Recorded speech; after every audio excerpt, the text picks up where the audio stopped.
로마서 2장입니다. 로마서 2장을 보겠습니다. 로마서 2장 25절부터요. 25절부터 우리 29절까지입니다.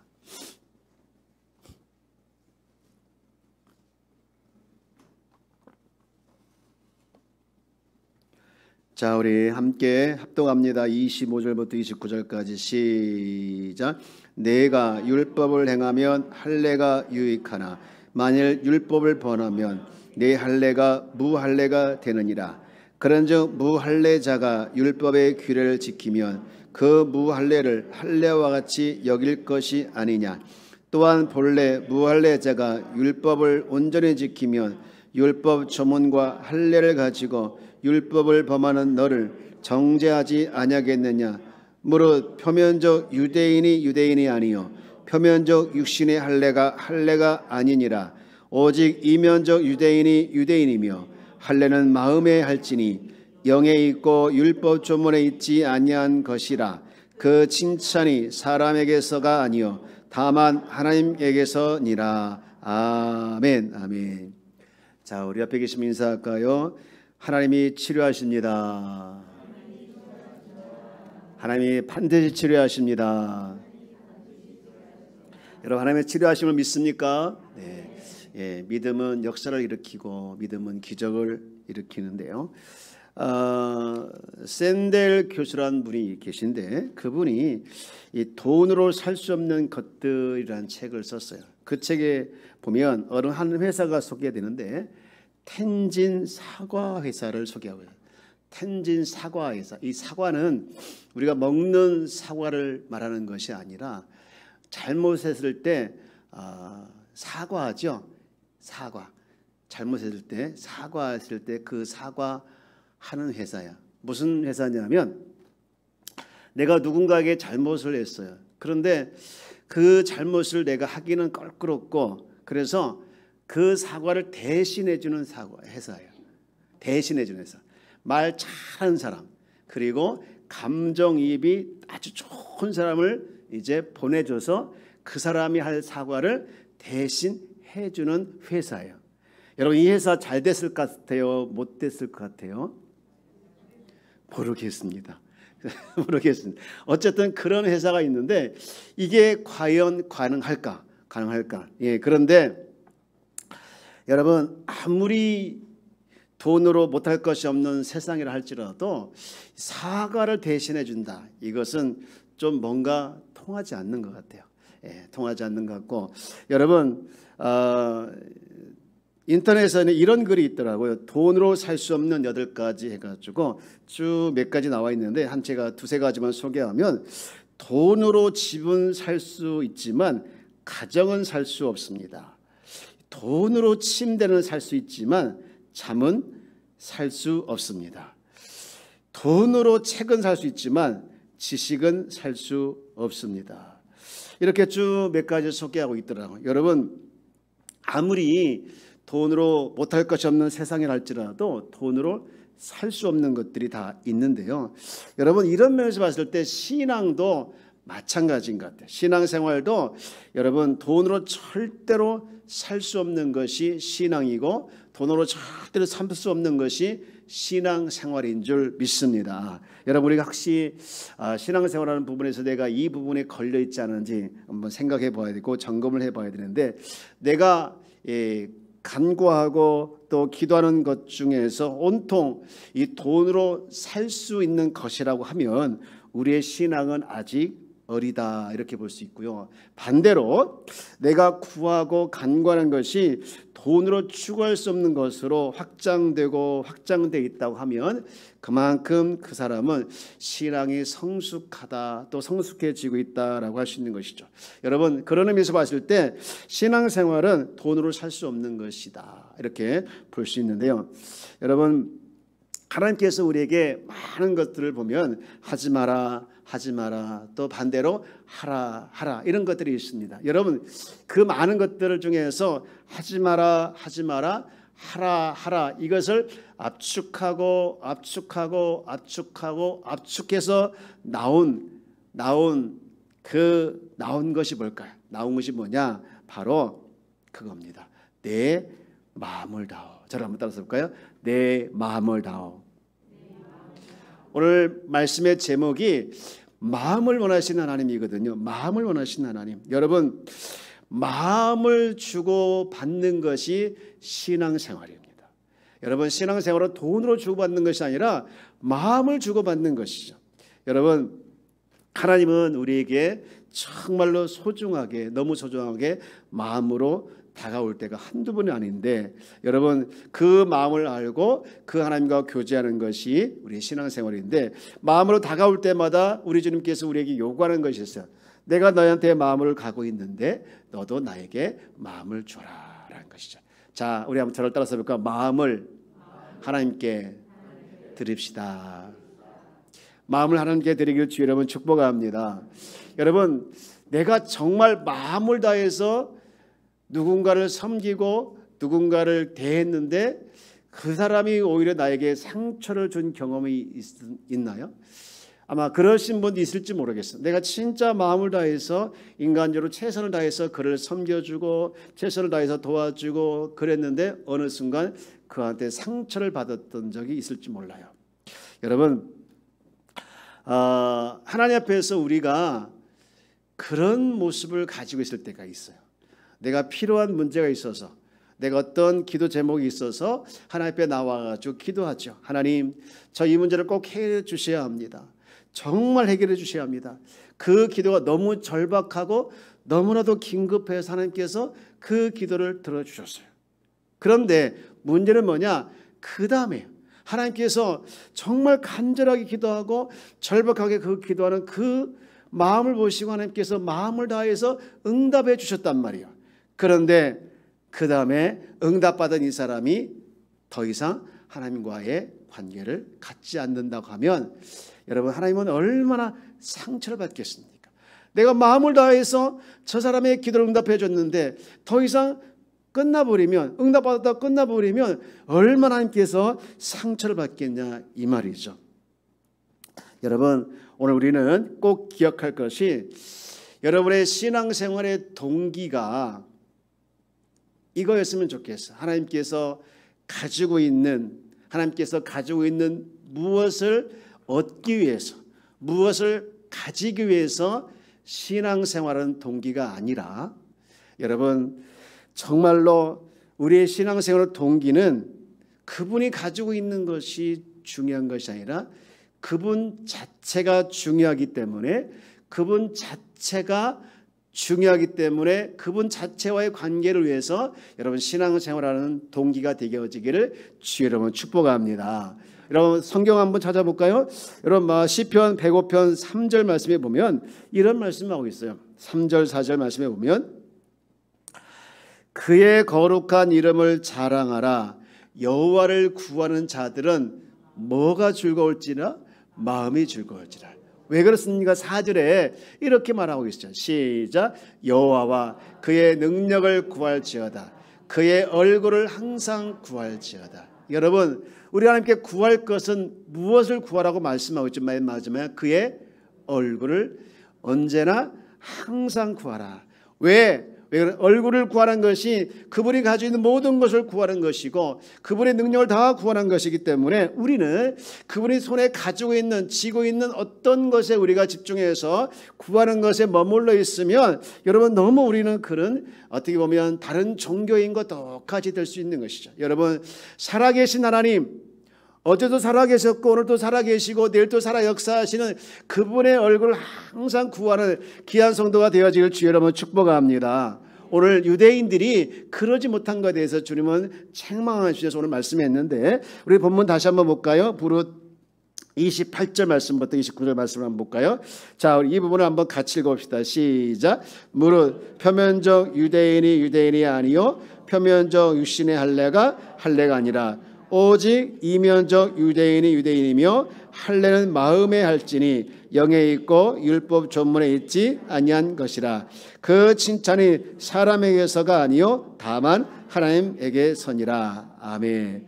여러분, 이 말씀 뭐냐면 몸에 새긴 할례가 중요한 게 마음의 동기가 중요하다라는 것을 지금 강조하고 있는 거예요. 여러분, 우리는 지금 어떨까요? 나는 지금 하나님 앞에 마음을 드리고 있나? 마음을 드리고 있나? 오늘 이런 말씀을 우리가 이제 같이 보면서 이런 관점을 한번 살펴보기 원하는데, 지금 이제 로마서 2장 25절부터 우리가 읽었는데, 유대인들이 할례 받은 것 때문에 얼마나 타락했는지에 대해서 지적을 하고 있거든요. 여러분, 할례 유래가 이렇습니다. 창세기 17장에 보면 아브라함과 언약을 맺어요. 두 가지 언약을 맺으면서 약속하는데, 언약을 맺으면서 두 가지 약속하는데, 첫 번째 약속은요, 17장 창세기 17장 4절에 나오거든요. 뭐라고 약속하냐? 이 약속이에요. 보라, 내 언약이 너와 함께 있으니 너는 여러 민족의 아버지가 될지라. 너는 여러 민족의 아버지가 될지라. 이렇게 약속한 것이 첫 번째 약속이에요. 그리고 두 번째 약속은 뭐냐? 7절에 나오거든요. 7절에 뭐라고 약속했는지 우리 한번 같이 읽어볼까요? 시작. 내가 내 언약을 나와 너 및 내 대대 후손 사이에 세워서 영원한 언약을 삼고 너와 내 후손의 하나님이 되리라. 이렇게 말씀하고 있거든요. 다시 말해서 하나님과의 이 자녀 관계를 맺었고 그렇게 약속을 하거든요. 그러면서 하나님께서 아브라함에게 뭘 요구하느냐? 이걸 요구하죠. 17장 10절 말씀에 이렇게 요구하고 있죠. 시작. 너희 중 남자는 다 할례를 받으라. 이것이 나와 너희와 너희 후손 사이에 지킬 내 언약이라. 라는 거예요. 지금 뭘 원하시느냐? 할례를 원하는데, 그래서 왜 원하는가? 이 하나님과의 관계하면서 이제 언약을 맺었잖아요. 그 언약의 관계를 하는 것으로 이제 한 다음에 할례를 요구해 있는데요. 그들이 할례를 통해서 하나님과의 관계를 맺은 것에 대해서 늘 감사하고 감격하기를 원하신 거예요. 할례를 보면서, 할례 흔적을 보면서, 맞아, 나 같은 사람 자격이 없는데 정말 하나님의 자녀가 되게 해주셨지, 주님의 거룩한 자녀가 되겠지, 주님 닮아가야지 하면서 그런 생각을 늘 하게 했는데, 이들이 시간이 지나면서 점점 퇴색하고 타락하여서 할례에만, 그 할례 의도와 또 할례의 의미를 잊어버리고 할례에만 집중하고 할례 받은 사람이 마치 구원받은 것처럼 생각하게 하는 그런 할례를 구원의 수단으로 이들이 생각하게 된 것이죠. 그래서 마음은 없어도 할례 받은 그 자체 때문에 내가 하나님의 백성이 되었구나 생각하는 그들의 타락한 모습을 보시면서 지금 채찍하고 있는데, 그러면서 이제 지금 이들이 뭘 잘못했는지 두 가지를 지적하고 있거든. 첫 번째 지적은 뭐냐? 할례 받은 것이 우리는 전통적으로 우월하다 생각하는 그런 도구로 생각하고 있는 것에 대해 잘못됐다라고 지적하고 있어요. 우리 요한복음 8장 32절 말씀 한번 볼까요? 한 번은 예수님이 이런 말씀을 했어요. 진리를 알지니 진리가 너희를 자유케 하리라. 이렇게 했거든요.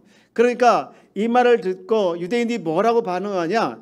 33절 말씀 볼까요? 33절 시작. 우리가 하나님 아브라함의 자손이라 남의 종이 된 적이 없거늘 어찌하여 우리가 자유롭게 되리라 하리라. 여러분, 이들의 생각 속에 뭐가 있냐? 우리가 누군데, 우리는 아브라함의 자손인데 하는 반응을 보이잖아요. 항상 이들의 의식 속에는요, 선택받은 민족이다, 혈통적으로 우월하다, 뼈대가 있는 집안이다, 이런 우월감이 계속 그들에게 자리 잡고 있어가지고 무슨 얘기를 해도 다 그 우월의식이 사로잡혀 있어서 복음을 절대로 받아들이지 않는 거예요. 그래서 마태복음 3장에 보면은요, 세례요한이 이런 교만한 자들을 뭐라고 책망하느냐? 마태복음 3장 7절 말씀에 보면 이렇게 책망하죠. 요한이 많은 바리새인들과 서기관들이 사두개인들이 세례 베푸는 데로 오는 것을 보고 이르되 독사이다 시들아 누가 너희를 가르쳐 임박한 진노를 피하라 하더냐? 그러므로 8절 회개에 합당한 열매를 맺고, 자 우리 9절 말씀 같이 읽을까요? 시작. 속으로 우리 조상이라고 생각하지 말라. 내가 너에게 이르노니 하나님이 능히 이 돌들로도 아브라함의 자손이 되게 하시리라. 속으로 아브라함의 자손이다, 이거 생각하지 말라는 거예요. 우리는 아브라함의 자손이다. 이 돌들도 아브라함 자손 되게 할 수 있다라고 지금 세례요한이 분노하면서 책망하고 있는 것이죠. 여러분 우리가 예수 믿는다고 하는 것에 대해서 늘 감사하며 감격하며 살아야 되지, 여러분 절대로 우리는 우월감에 빠져서는 안 된다라는 것을 지금 지적하고 있는 것이죠. 그런가 하면 두 번째로 지적하고 있는 것은 이들이 지금 형식주의를 잘못을 범하고 있는 것이죠. 우리 다시 로마서 8장 말씀 보면은요, 이 8장 28절부터 29절 말씀을 쭉 보면은요, 유대인에 대해서 표면적 유대인도 나오고 이면적 유대인도 나오고 있어요.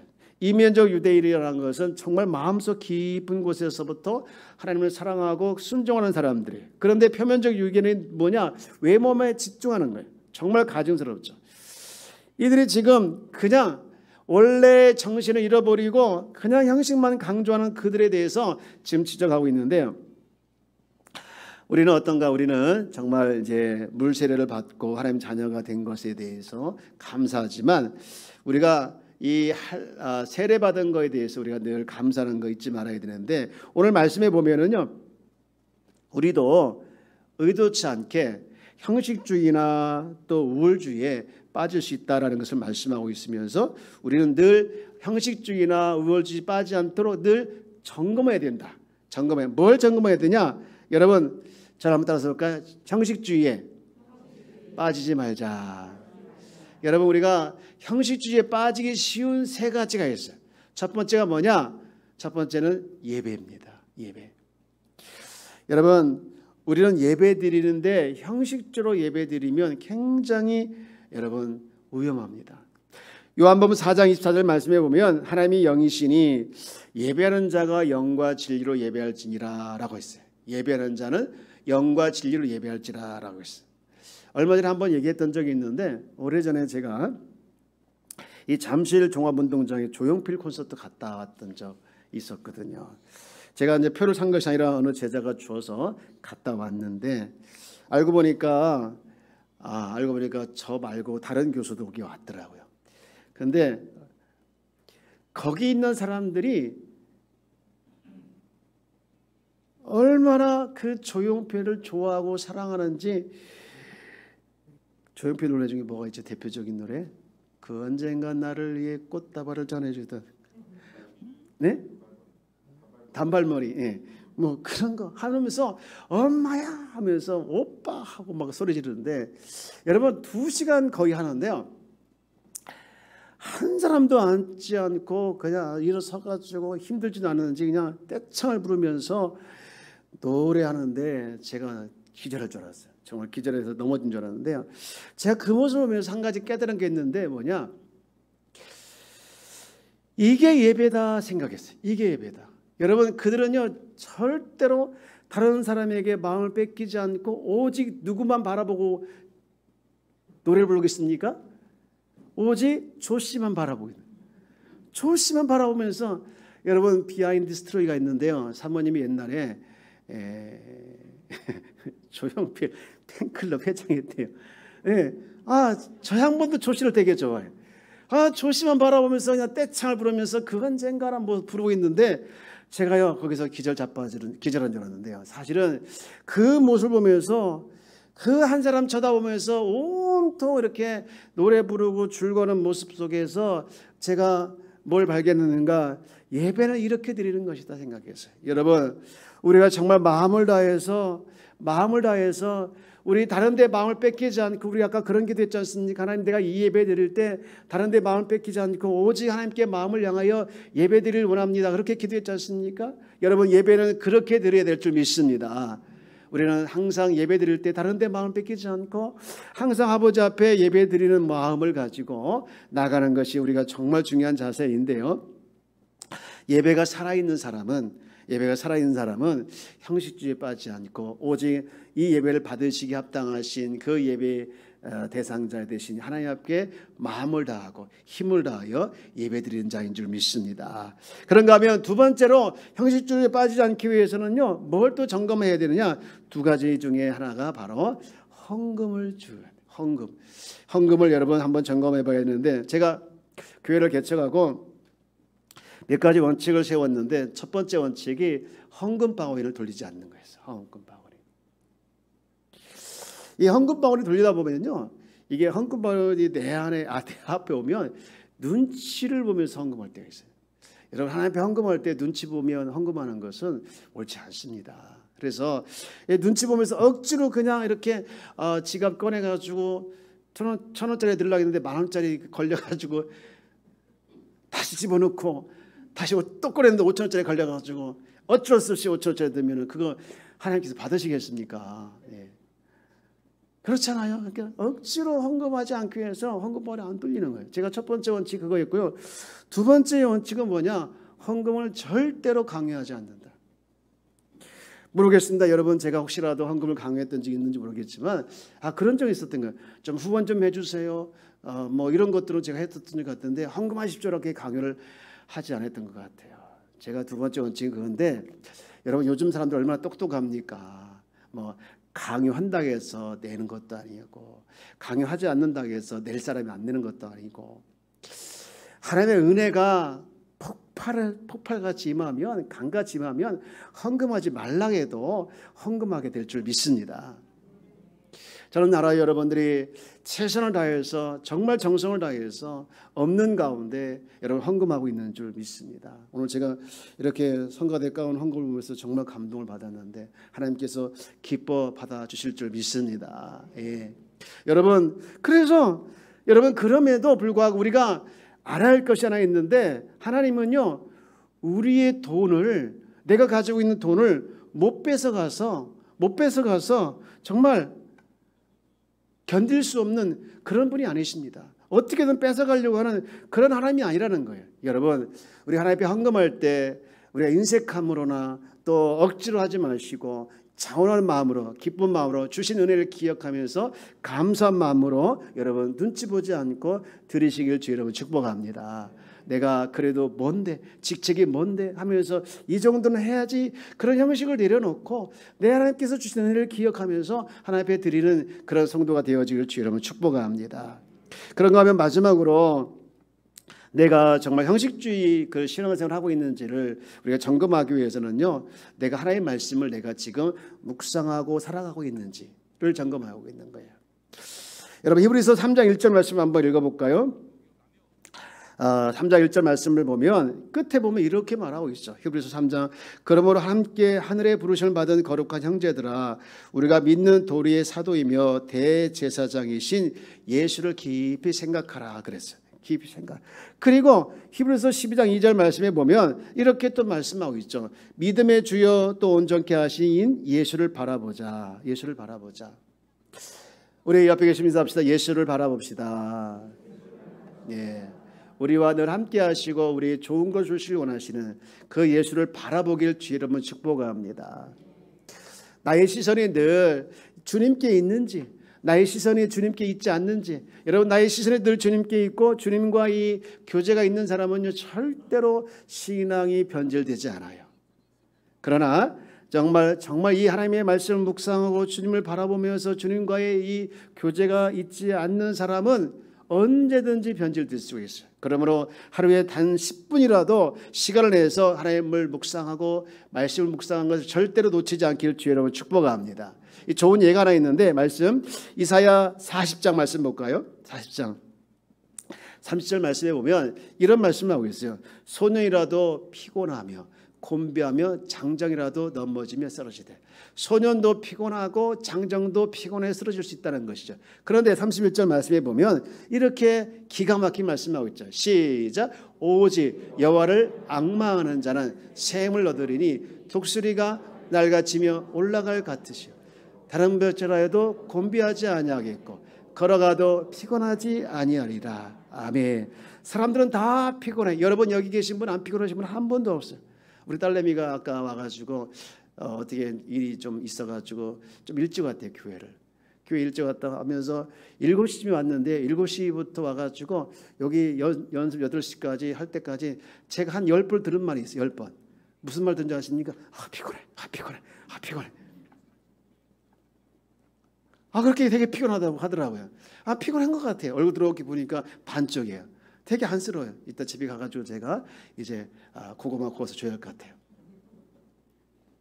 제가 요즘에 고구마 좋아하거든요. 되게. 여러분 소년도 피곤하고 장정도 피곤하고 다 피곤하죠. 그런데 여기 중요한 말씀하고 하나 있어요. 뭐라고 했습니까? 오직 여호와를 앙망하는 자는 무슨 힘을 얻을 것이요? 새 힘을 얻을 것이요. 여러분 주님을 앙망하여서 묵상하여서 주님의 말씀을 묵상하여서 여러분 날마다 새 힘을 얻길 주 여러분 축복합니다. 제가 살아가면서 늘 잠이 부족해요. 가끔 이렇게 새벽에 못 나올 때 정말 일어났는데 제가 시계 2개 놓고 잘 때가 있어요. 이게 개종 시계 하나 놓고 손목 시계 하나 놓고 또 아니 핸드폰 시계 놓고서 자는데 못 깰 때가 많아요.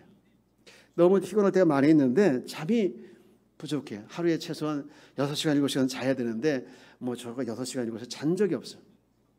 그런데 제게 늘 힘을 줄 때가 있어요. 늘 힘을 줄 때가 있는데 그것이 무엇이냐? 하나님의 말씀을 묵상하고 그 말씀을 묵상하면서 그 말씀에서 주신 은혜가 있으면 다가오면 언제 피곤했는지 왜 피곤했는지 전혀 생각이 안 나고 새 힘을 얻을 때가 한두 번이 아닙니다. 사랑하는 여러분, 여러분의 삶의 모습이 또 신앙생활의 모습이 형식적이거나 또는 종교적이거나 또는 여러분 그런 가시적인 모습을 떠나서 정말 주님과의 교제를 통해서 주님께서 주시는 그 힘으로 말미암아 날마다 여러분 새 힘을 얻고 살아내는 귀한 성도가 되어지길 주 여러분 축원합니다.